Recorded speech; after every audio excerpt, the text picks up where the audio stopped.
Warning: the episode you're about to hear involves descriptions of domestic violence. Listener discretion is advised. If you met Gareth Pursehouse, you'd think he was some kind of model or actor groomed to play the role of Superman. Chiseled face, square jaw, perfectly gelled hair, and well-built at 6'4" with at least a 12-pack of abs. Best of all, you discover that he lives in LA, but he isn't an actor.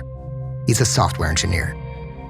If you're single and he's your type, he seems like Mr. Right. Looks good on paper and in person. But beware to those who date him. Amy Harwick was a renowned sex and relationships therapist in Los Angeles. She had an incredible lifestyle in Hollywood, and we actually had many friends in common. Amy saw the same great qualities in Gareth that I just mentioned at first. But looks can be deceiving. It's only when you get to know someone that you truly find out just who they are. And in June 2011, Mr. Right turned into Mr. Psycho. According to a restraining order Amy filed against Gareth, he choked her, suffocated her, kicked her, slammed her head into the ground, and punched her on multiple occasions. A year later, he pulled her out of a car, gave her a bloody nose, and left her on the freeway. When they broke up, Amy told friends that if anything ever happened to her, it would be because Gareth Pursehouse did something. And then it happened. According to reports, she came home on Valentine's Day, and he was allegedly waiting for her. The body of Amy Harwick was found on the ground underneath her balcony. She'd been strangled and thrown to her death. This happened in 2020, 9 years after they'd broken up.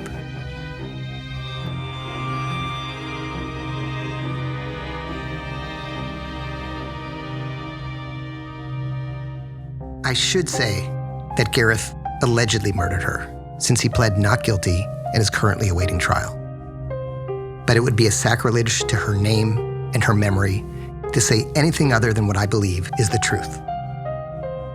Amy Harwick was tragically and senselessly murdered by a stalker who almost a decade after the relationship ended still couldn't let go of his murderous rage.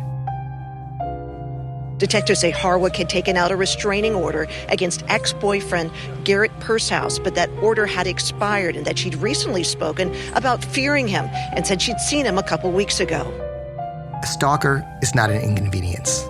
A stalker is a criminal, psychologically abusive always, physically abusive sometimes, and all too often would rather end someone's life than move on.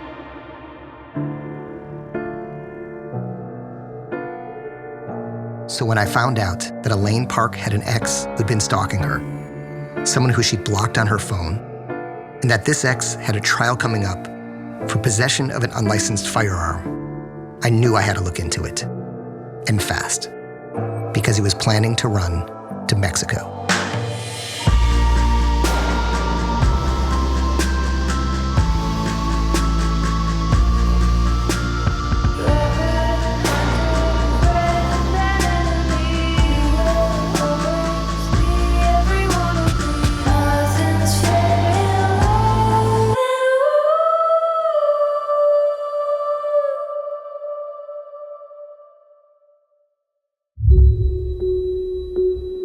Episode 4, Chapter 7, The Trial.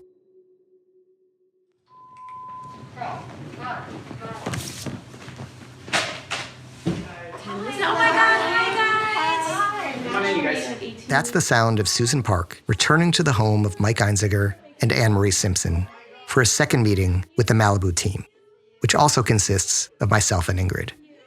Rather than interrupting repeatedly to identify each of our voices, it may be easier to just assume that we're all one voice.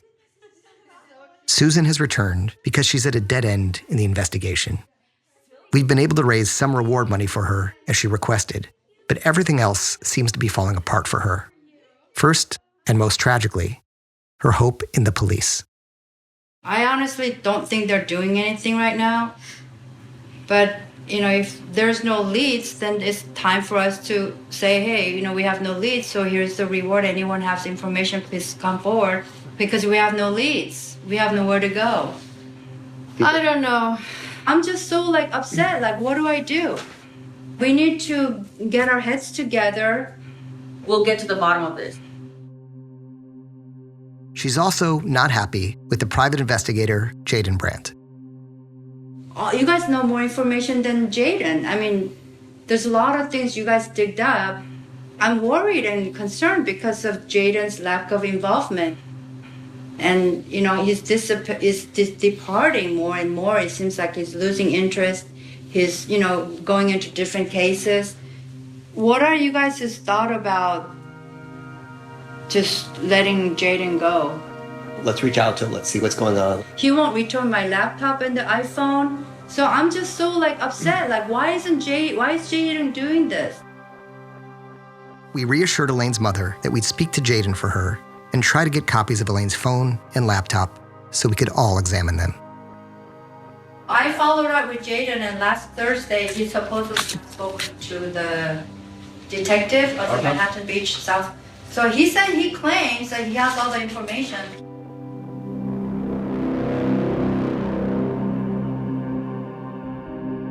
This was the first we'd heard of a police detective in Manhattan Beach, a coastal community over 30 miles away from Malibu, as well as from Glendale, where Elaine lives. It was unclear to us why a Manhattan Beach detective would be involved in Elaine's case. Apparently, she was with this guy who's 19 or something, and he had a gun. So they both got arrested, and then she had to, go testify against this guy. But the court kept delaying. It was March 22nd this year. She was supposed to mandatory appear. Wait, this sounds really significant. What's his name? I don't know the name. We sat there with our mouths dropped open. We couldn't believe that Elaine was scheduled to testify in court against someone right before she disappeared, and that this was our first time hearing about it. So I said, even she's not in this earth, let's say, I wouldn't want to have a warrant in a record to follow her to heaven. I don't want that. I just don't want that. I want to clear her name. What happened, what's going on, this and that. So wait, what's the relationship between... She says that she doesn't really know him. They were maybe doing drugs or something, I don't know. So, because it just clicked on me. Wow, maybe that has something to do with the motive. Susan had entered the house that day at a dead end, but she left with a new angle for us to investigate and some much-needed hope. Really thank you guys. Really appreciate all this going on, because honestly, my hopes are disappearing.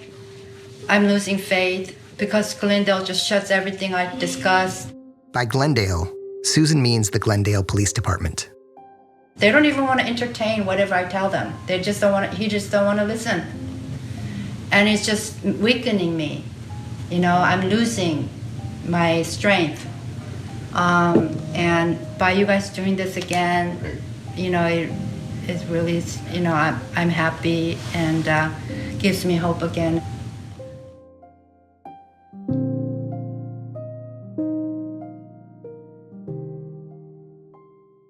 After Susan leaves, we reach out again to Elaine's friends to see if we can get any information on this mysterious car passenger who Elaine was arrested with. We start with Sadie. Sadie's Elaine's closest friend from high school and the last person to see Elaine before she went to her ex-boyfriend Divine's house that fateful night. We begin by asking her an open-ended question. Was there anyone new or unusual that Elaine was hanging out with before she disappeared? Yeah, there was just random guys that she would go on dates with, but it didn't really... Any other names that pop out? There was a guy named Lolo. Any thoughts on him in general? I just think he's weird. In what way? He would always call her, and plus she got in trouble with him. She was pulled over, and they pulled out a gun in his backpack, and she had no idea. This was clearly the guy we were looking for. I was gonna call Elaine's mom or the PI and see if they were looking into him, because He gives me this weird feeling how he would like get a hold of her off other numbers when she's blocked, and he would always call her, and he was like obsessed with her or something. It was really weird. We asked Sadie what she knew about the upcoming court date where Elaine was supposed to testify against Lolo. They had a court case coming up that he was really worried about. He would just call and ask her, like, what are you gonna say? What are you gonna do? I just think it's a possibility because he was really worried, and he could have gone to jail and been in a lot of trouble, and Elaine was with him. I don't know. I just remember her saying, like, he just says he's gonna go to Mexico, and he calls me and asks about it. So he's like tripping out about it. Did he want her to like do a cover story for him? What did he want her to say? I don't really know, but Elaine was wondering like what she should say, and I told her like just be honest when you go in, like be honest, like don't lie about anything. You didn't even know he had that, like you have nothing to hide. And she was like, I know, but he's like friends with a lot of like rappers that I hang out with, like underground rappers, and she was just like worried if she got him in trouble. I mean, the more you talk, the more suspicious I am of Lolo. Yeah, he was weird. She met Lolo like around the time she got arrested. Like they didn't know each other for a very long time. And they had like this short thing that was going on for a really short time, and then like she just got weirded out by him. He was like obsessed with her. She was like, I've blocked him off everything and he's still finding ways to call me. He like won't stop calling me. I just feel like he was a troublemaker. Like I feel like he would do really bad stuff. Do you know his like social media at all? No, I tried finding it like 2 days ago, Right. But I don't even know his real name. So if you go like on Instagram under blocked, it says every user, and I'm thinking like he has to be like. We can ask under Jane to take. Want to just text him now? I'll text him now. I think she definitely left dibs fine. Just want to find her and find her safe.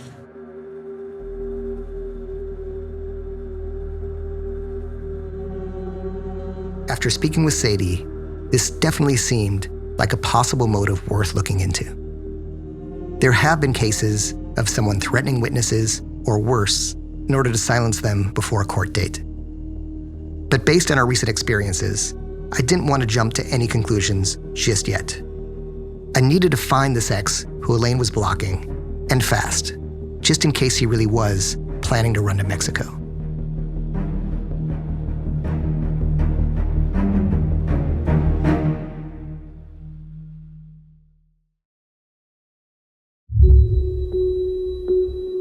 Chapter 8, You Don't Know Me.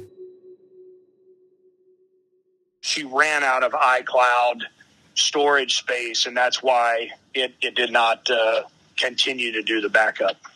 That's Jaden Brandt, the private investigator who's been working pro bono for Susan. I want to ask him what he knows about Lolo, but first I update him on his client's concerns and let him know she wants Elaine's phone and computer back. I also ask for the copies of those devices that they offered to share with us at the first meeting. So what I can do is, I have the images of the phone from the backup, and I have the computer image that we have now from her existing MacBook. So what I need is an iPhone that we can place that image on. Second, a MacBook so that we can load the image from her MacBook. She's got a MacBook Air. It's 128 gig. But once we get it onto another computer, then we can start to play around with it and see what's there. So 2 quick things before I jump off. One is Susan's been upset, I guess, that you haven't been returning texts or calls. So what should I tell her? Yeah, honestly, there's a couple of things, a couple of anomalies that I'm trying to put together before I, get back to her and answer whatever questions she has.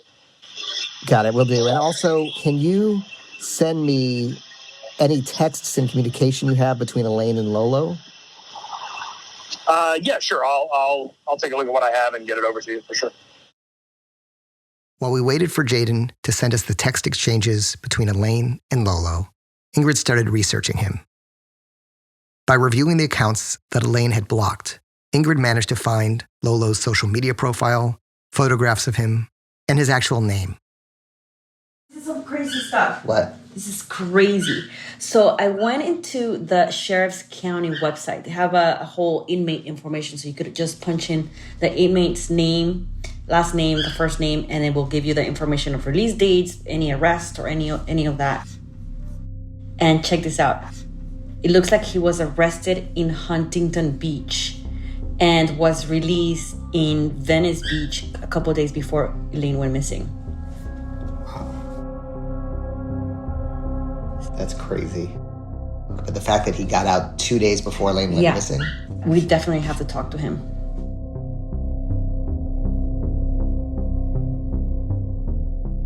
Eventually, Jaden sent the texts that he was able to find between Lolo and Elaine. Here are two actors reading just a few of those messages.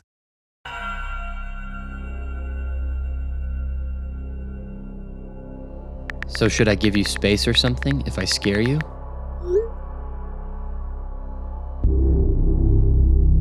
You make me mad as fuck. I give you so much attention and you don't really pay attention to it. You're being too crazy blowing my shit up. Please give me some space.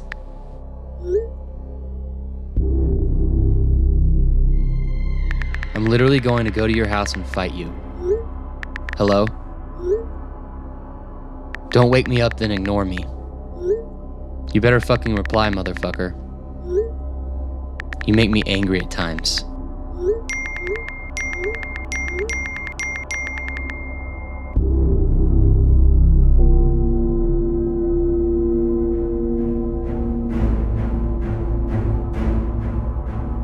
Reading these texts, combined with Lolo's police record, was very disturbing.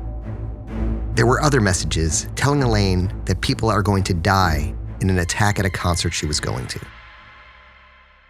With Glendale police still uninterested in pursuing this, according to Elaine's mom, Mike Einziger and I met to discuss how to most safely approach Lolo. We might be better off letting a professional handle this one. Yeah, there's a guy that I know, who I've known for years. He's a private investigator who's handled all kinds of high-profile cases. And, he's ex-law enforcement and has access, and he's really, really, really good at finding people. We've had like stalker issues and things like that in the past, and this is kind of like the guy you call to make that go away. If Lolo lives in kind of a more dangerous area, I know that this guy won't have any problem whatsoever going down into an area and finding him and talking to him. I think it's definitely a good call at this point to bring him in. And what do we do about Jaden? No, I think we tell Jaden. Okay, so I'll call Jaden. I'll share the plan with him, get his okay with it, and then let's send your guy out after this information. Perfect. That sounds like a plan. Mike reached out to his detective friend, who works behind the scenes and didn't want his name mentioned on this podcast. We met with him a couple of days later to come up with a plan to confront Lolo. Did Lola show up at any of the fundraisers or searches or anything? Has he reached out to her mother or anybody that you know? No, not that we know of. He's so stalkerish on the text messages. And jealous. What else is like, WTF, call me back now. What do you mean you have bruises on your legs? What does that mean? Were you on your knees? Yeah. You have to be really, really careful, in my opinion, because of what little history he has. You would want to have him here. You wouldn't want to let him know too much about you. Honestly think that Neil shouldn't be talking to Lolo. He's kind of a scary guy. Thankfully, the private investigator agreed that he should be the one to talk to Lolo.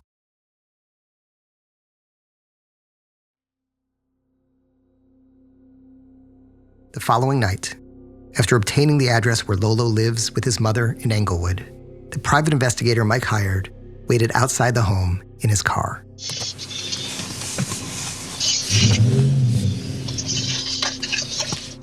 The neighborhood is very close to the airport, so you'll hear planes flying overhead.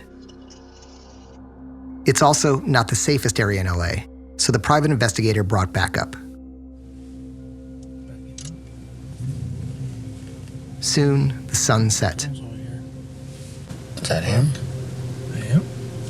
An hour later, they saw Lolo walking along the sidewalk alone, carrying a skateboard. I'm gonna stand outside of the car after these cars get past. He waited until Lolo was a few feet away from the car. Yep, movement.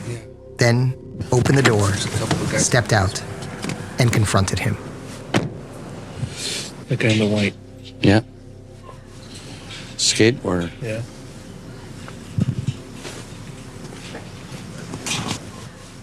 Hey, man.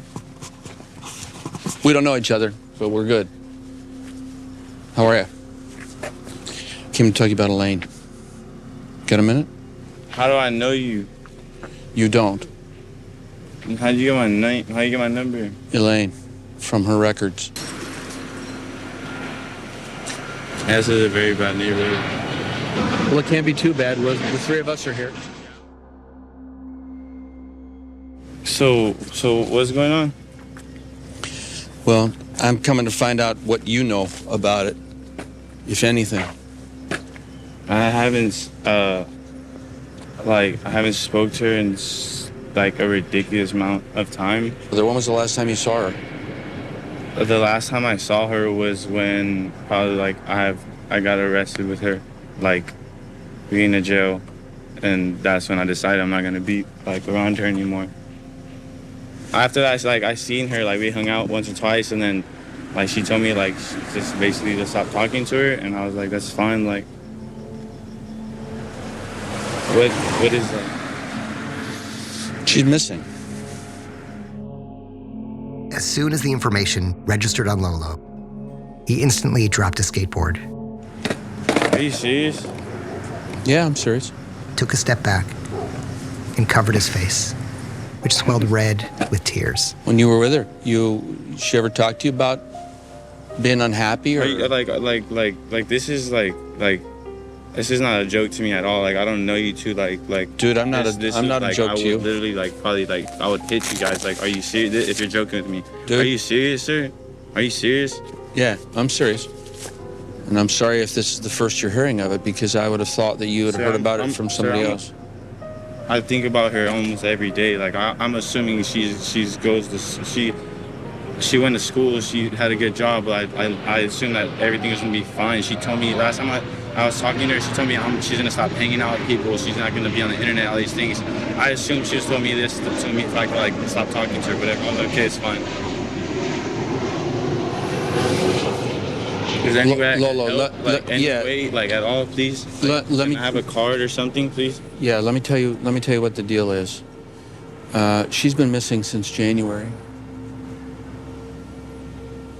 I haven't talked to her since before that. I wouldn't. She blocked my phone number. I tried to call her probably within the last 2 months probably. My phone number is blocked, so I assumed that's just what it was. So you guys used to do a little lean and some other stuff, no big deal, right? Oh yeah, I've drank lean with her, I've drank lean with her, a little bit of lean, not anything to the point where we're not aware of what's going on. Right. It's she's not the type of girl to be doing drugs to where the point something can happen to her. I see a lot of girls like that. She wasn't one of the girls. I can't see her doing that with anybody else. I can't see anybody influencing her to do something that could lead her to this.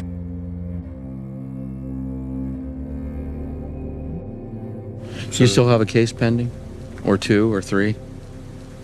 Honestly, I don't know. I had one, when me and Elaine got arrested, that case was ridiculous. I don't know. I got pulled over, and the police officer told me, okay, you're going to jail for a warrant. And I go to the Manhattan Beach Police Office Department. And then one of the detectives is he starts bringing up a gun, and I'm like, what are you talking about? I'm drunk. I came from a concert. Elaine didn't drink, she was driving. I was drunk, so I'm kind of thrown off, and I'm like, what are you talking about? You said you took me for a warrant. I don't want to stand out here in the street because it is what it is, but I'd love to get a chance to come and privately meet with a couple of people who are really good folks who are putting up their own money to try and help find her. Yeah, I have no problem. I want her I don't want this to happen at all. I would love to help this. I would be nothing more that would make me happy to help with this. Just Yeah, well, we want to find her. yeah, we need to. All right. This is just nothing I would ever imagine to like anybody I know, let alone this specific. The moment you said her name, I knew something was wrong. I knew something was wrong. If she were going to run away, where would she go to? She would never do that. She wouldn't be missing, sir. So something happened. I'm assuming because she's not the type of girl that would go miss. She wouldn't do anything of that like at all. Like she would never. She doesn't hang out with people that like that. She doesn't. Somebody has to know like what's going on. Like. Man, I feel like it's my fault that I just left her alone. Why would it be your fault? I left her alone. Like I was always like looking after her and like talking to her, making sure she was okay. I just stopped. Because she wanted space, so I gave her that space. So I care about her.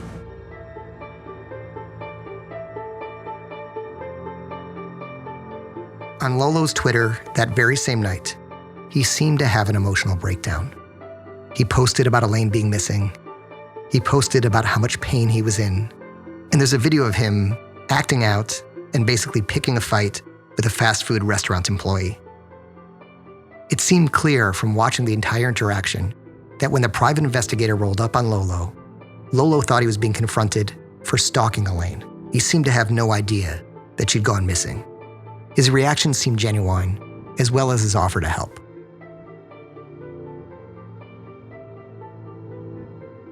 And this leaves us again wondering what happened to Elaine Park and who is responsible.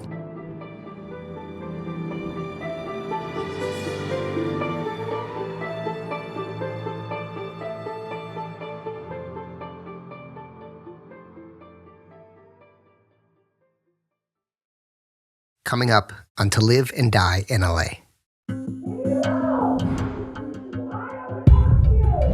They were in there screaming. She like grabbed the glass with her hand to try to get the people out. Her hands were like all bleeding. The fact that there was a hit is significant. Now these dogs, they detect bodies, they detect blood. They're basically like, murder dogs. Definitely destroying evidence. They're working on writing warrants and really crafting that final plan.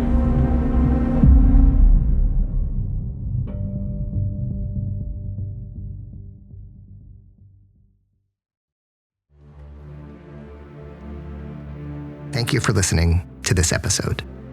This is still an active investigation, so if you have any information regarding the disappearance of Elaine Park or any of the parties that have been mentioned here, please email us at livediela@tenderfoot.tv, or you can call us anonymously at 213-204-2073.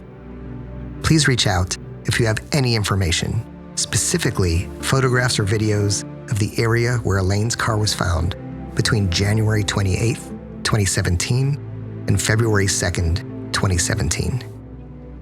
I've also posted several details about the case.